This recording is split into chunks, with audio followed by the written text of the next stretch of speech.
toutes les actualités qui ont marqué le Sénégal ces dernières années, les litiges fonciers sont sans doute les plus récurrents. Le dernier exemple en date est la situation qui prévaut du côté de Ngor, où des jeunes croisent le fer avec des forces de l'ordre. Non loin de là, dans le quartier des Mamelles, plus précisément dans la cité Touba, un autre conflit foncier est en gestation. Les résidents de cette agglomération sont opposés à leur promoteur, Mbaki Faye. Ce dernier est accusé d'avoir accumulé une succession de promesses non tenues. Par fibre patriotique, on est allé vers lui pour acheter des terrains dans un projet parce qu'il nous a vendu un projet de rêve.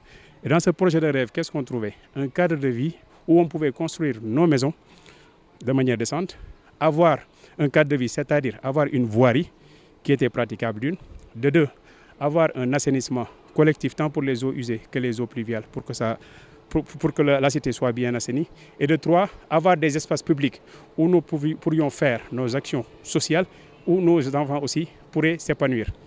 À notre grande surprise, on a acheté des terrains, on a commencé à construire. Et en construisant, malheureusement, dès qu'on a construit, qu'on a commencé à habiter, on se rend compte des difficultés, à savoir la voirie que le promoteur nous devait n'a pas été réalisée. Il a fallu qu'on fasse un forcing pour avoir un semblant de voirie, comme vous le voyez, ce qui n'est pas praticable. De deux, par rapport à l'assainissement, il nous a fait un assainissement que de nom. Parce qu'aujourd'hui, dans la cité, quand il pleut, les gens sont aux aguets parce qu'il y a des inondations. Il y a des maisons qui ne sont pas praticables, les routes ne sont pas praticables. Et par rapport aux inondations, il nous devait un réseau d'assainissement pour évacuer les eaux usées et les eaux pluviales. Il a fait un réseau qu'il jette sur un réseau d'eau pluviale, ce qui est déjà interdit par la loi. Parce qu'il devait faire une station d'épuration ou de pré-traitement des eaux usées pour les évacuer. Ça, c'est d'une. De deux, le réseau qu'il a fait est un réseau en sous-capacité. Même en période hors hivernale, on se rend compte que les eaux usées, il y a un refoulement dans les maisons, ce qui n'est pas adéquat. Le rêve s'est transformé en utopie, mais la goutte d'eau qui a fait déborder le vase est la volonté de leur promoteur de vendre le dernier espace de loisirs des lieux d'une superficie de 10 000 m². Une volonté qui s'est heurtée au refus catégorique des résidents. Par rapport aux espaces publics, il nous devait des espaces publics qu'on devait aménager pour pouvoir y pratiquer nos actions sociales et que nos enfants aussi puissent s'épanouir sur ces espaces.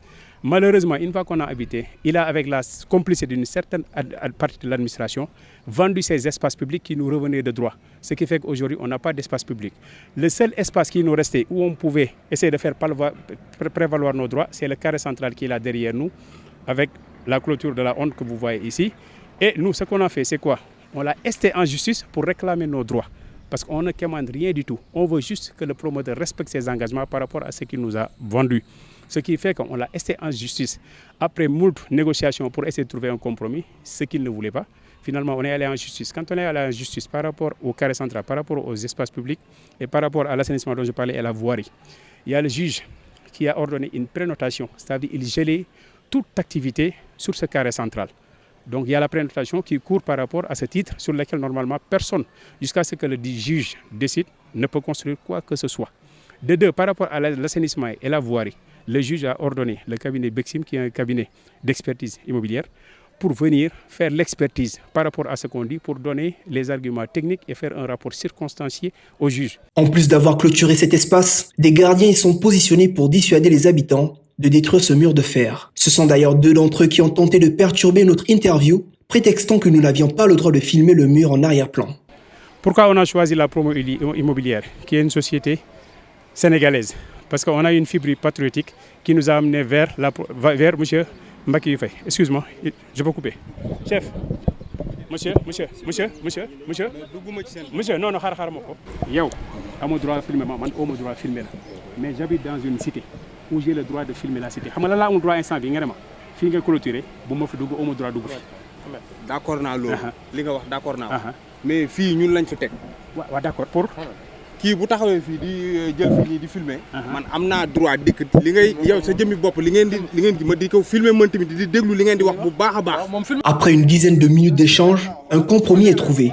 Et nous décidons de changer de position. La mention portée à titre provisoire par le juge n'a pas freiné les ardeurs de Mbaki Faye, qui a usé d'un stratagème pour mener à bien son projet. Maintenant, le problème, c'est que le promoteur n'est pas serein, dans la mesure où il essaie de faire un forcing. Par rapport à la prénotation, il a essayé de s'arranger pour avoir un titre qui, soi-disant, aujourd'hui change le numéro de ce titre foncier pour essayer d'avoir un permis de construire pour pouvoir s'accaparer de ce terrain.